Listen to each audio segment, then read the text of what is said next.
All right, ladies and gentlemen, we've got another wonderful game to look at. Prepare your bodies, your anuses, whatever you need. Stretch those glands out. Let's go. It's time for StarCraft 2 Legacy of the Void.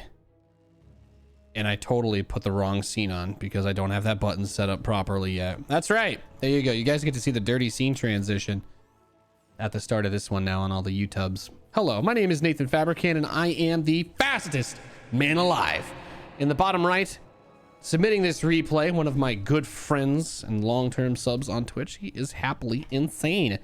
You can submit your replays as well in the sub chat area of my Discord, discord.gg/Nathanias. Yes, you have to help me pay my bills if you want me to talk about how beautiful and handsome and sexy you are when you win your StarCraft games on my stream. With that being said, he has an opponent. Apparently, he's a Euro bro. Played this one on the European server. So if this guy decides to also say some really, really rude BM stuff, well, then yeah. Yeah, I don't know. That's all I got to say, actually. That's it. And then we'll just be like, hey, it's not just NA. He is Badak. He has a dinosaur fossil as his little thingy. He has a little dinosaur fossil thingy on his, as his little, like, wavy thing. I don't know. Maybe he's a big fan of Jurassic Park. Happily Insane has some sort of red dragon. We are flaming dragon. Great movie. Absolutely. Absolute banger. So it looks like we're getting a Marine Reaper expand. This is interesting, actually, right? He's taking the gas a little bit later. Goes for the Marine first. Could still get a Reaper, but he has CV scouted. So I guess this is going to be more like a old school reactor Hellion expand is actually what this makes me think of. It's like a, yeah. You get like a factory, 2 Marines, and then build the reactor. I could see it. I could totally see it. Okay. Meanwhile, Badak, I mean, he's just doing him, you know. He's living his life. He's just doing it. This poor Marine went out trying to find an Overlord, but he got swerved. Badak don't swipe right on Terrans. He said the other Overlord to the southwest too. Maybe he was looking for a proxy, because normally an Overlord will kind of come this way, but I guess he was concerned about getting sniped or something, so he just goes to the side. Doesn't want to lose to an early naked Marine opening. That's one of my favorite ways to open in Terran versus Zerg, is just getting a Marine out there early on doing something. I'm trying to find some more repositories of where I can get replays, good games to do these cold casts for and whatnot. So always open to feedback, always open to suggestions and to some degree submissions.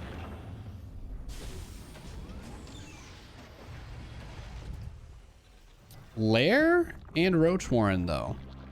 Okay, so maybe we're gonna have the Worm de la Nidus. I don't hate it. You're gonna block with the second eBay? What does happing mean anyway? Haping? His clan tag is haping. Is that like vaping with hayseed? Or with like, well, his name is Happily Insane with only 1 P.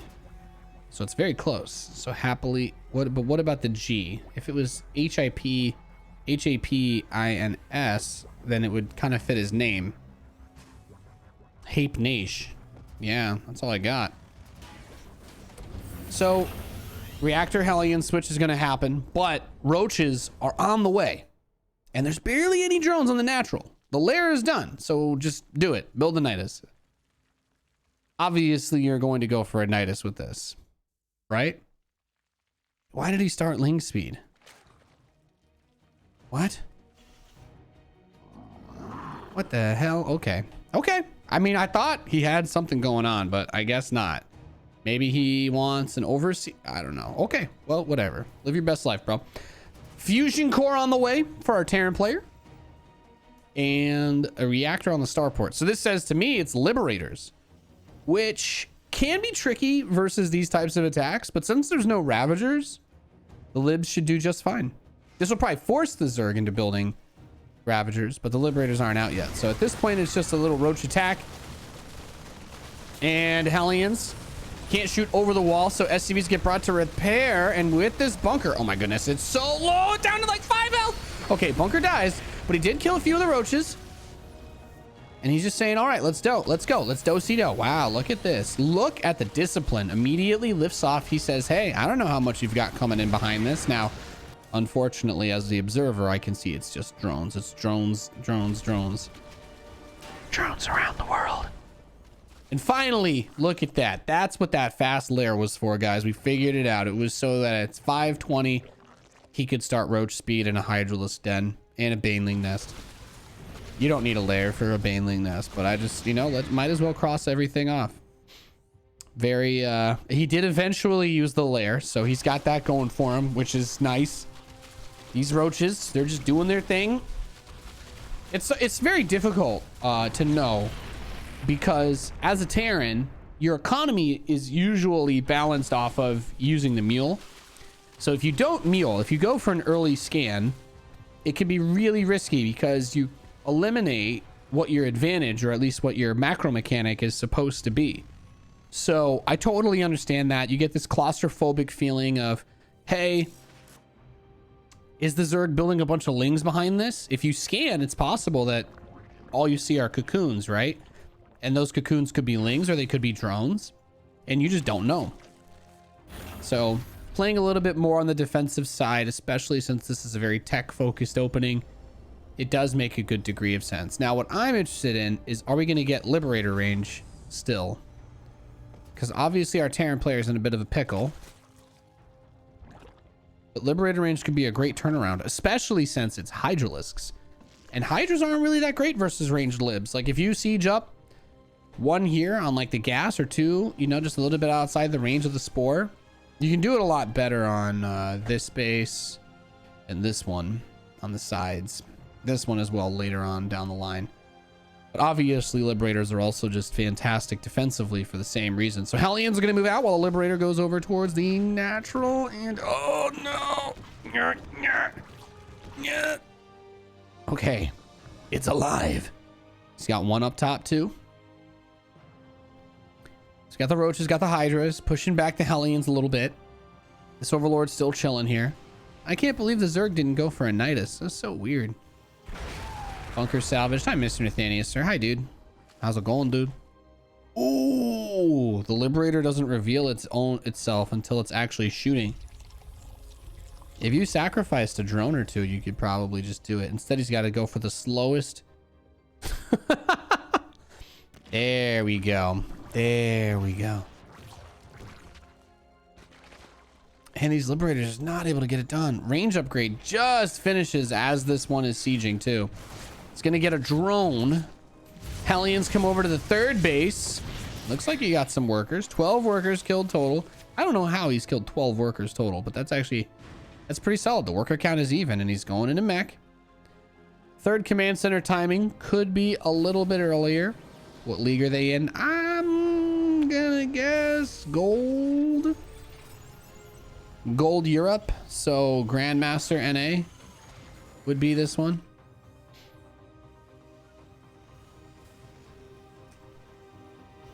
It's got to move some SCVs over to that natural though. That's going to be really important. Hellions do come by for some more cheeky harass.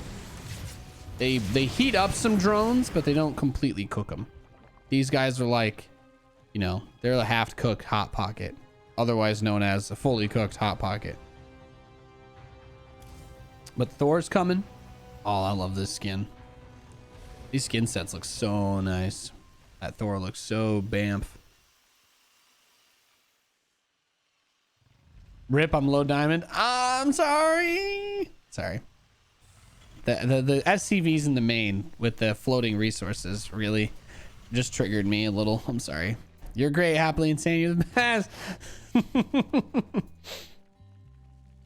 Yeah, so Diamond Europe, so Grandmaster NA. +1 melee coming in. Already got +1 ranged, which makes sense. Infestation pit, spines. So everything that the Zerg's doing now is looking groovy. The opening still confused me a lot because he went for a lair that he didn't use. Thank you, CP Slow Student, for the 25 months. Thank you. Thank you very much. But now I ask myself, where do we go now? Ow, wow, wow, wow, wow, wow. I love that he's going straight into Thor's too. This is really greedy to do, and I love it. I love going straight into Thor's whenever I get the opportunity versus Zerg, because the Thor is the ultimate endgame unit versus Zerg. They bulldoze broodlords, they eviscerate ultralisks, and they wreck ravagers. See, so usually you just want to build tanks early to deal with like a swarm of Roach Bane, Hydraling Bane. That's where your tanks are going to be most valuable. You get a couple of them to anchor you down, but I've always been of the mind that the more you can get away with building Thors earlier, the better. Because once you get to, because roaches can be good against Thors, but once you get to like 10 or 11 Thors, things just kind of skyrocket. They kind of spiral out of control, because then you're just getting, then your army literally has like 5,000+ hit points of just raw mech muscle, and it gets hot, it gets sweaty, 80s workout music starts, you know what I'm saying? Things get crazy. Guy in chat says ultras pick on Thors. The ultra armor tends to last out just long enough. Yes, but that in a vacuum, if you were to go for unit tester and have one ultra fight one Thor, yes, an ultralist can beat a Thor. However, 99% of real game scenarios, the Thors almost always obliterate the ultralisks if you target fire. Obviously, if you let your Thors shoot at the 20 lings in front of the ultras while the ultras are attacking, it's a little bit different, but most of the time the rest of your army is going to buy you a little bit of space, and your multiple ranged units focus fired obliterate ultras. I always think if you can get away with building Thors early, you should do it. The Thor's biggest weakness is you're going to have like maybe 4 or 5 of them by the time your opponent could hit you with like 40 roaches, and then you die. Then you die a horrible, painful death. So we'll see. The Ultralist Cavern is coming in. Maybe one of you will be proved right. I don't think Ultras are good versus Thors. I don't think I've ever lost versus Ultras with a maxed out Thor ball in Grandmaster. If I have a ball of Thors and some Hellbats and Liberators, I have never lost my army to an Ultralisk Flood. All right, we do have some Hellbat Harass going on the west side and the north side. Look at that. He's hitting it from the front and the back at the same time. Great job, Happily Insane. Get that Harass done. There we go. One down. He gets some damage done to this one, but unfortunately, not going to be able to get the kill there. Adrenal is coming in. Adaptive Talons. Now, lurkers are a pretty good way. You know, it's one of those funny things with like players and adaptations and strategies. For the first time ever, the recent balance patch has finally forced Zerg players to have to do something different, because it used to be that, you know, Blizzard was like, oh, we'll buff the Thor, you know, we'll try to make some other comps viable. But at the end of the day, everything was still the same. Zerg players still just went Broodlord Infestor. They're like, oh, we buffed the Thor. They're like, no, we'll just build more Broodlords. And this patch was the nail in the coffin, so to speak. If your opponent is building mass Thors, do not go Broodlords against them. It is extremely risky and very likely to lose. So then the next question becomes, what else should we do then? And that has been probably the most interesting conversation topic in the off season of StarCraft professionally. So lurkers have kind of come up. They have this upgrade, Seismic Spines, and what that does is it allows the lurkers to have 10 range, which is actually 1 more than they used to have before the patch. So lurkers outrange a lot of stuff now. Thors versus ground have 7 range. So Thors have to take a lot of damage to try and fight lurkers. So the Liberators now become even more important. And with the ability for lurkers to burrow instantly with the Adaptive Talons upgrade, it's very difficult to engage into a Zerg player that has these lurkers, because they can pull back, they can do all sorts of dancing. And really, at this point, you just need some Hydras and Vipers. You want to pull the Liberators into static defense, but unfortunately, this Zerg player is just, well, there's in the bed. Okay, well, that was okay. Nice plan, but It didn't work, my friend. yeah, okay, well, I don't know what to say, guys.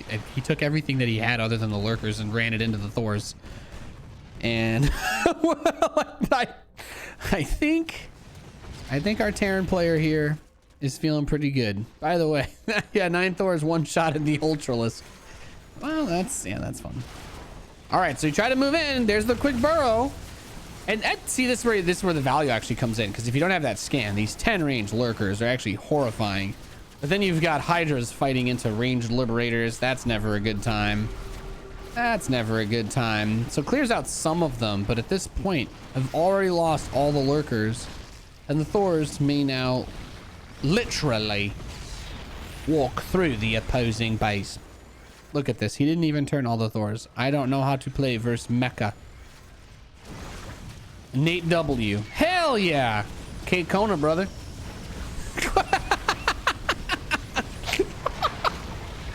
Oh, you guys, you know what? I will say this. You guys make me laugh a lot. Oh, I love it. Not like this. I love that. When you're beating someone, 100% of loss. Let me guess. Is to Mecca? To Mecca? I tried different things. Have you tried not move commanding your army into 10 Thors under Liberators? Because I would try that. Hape Nash. Hape Nash.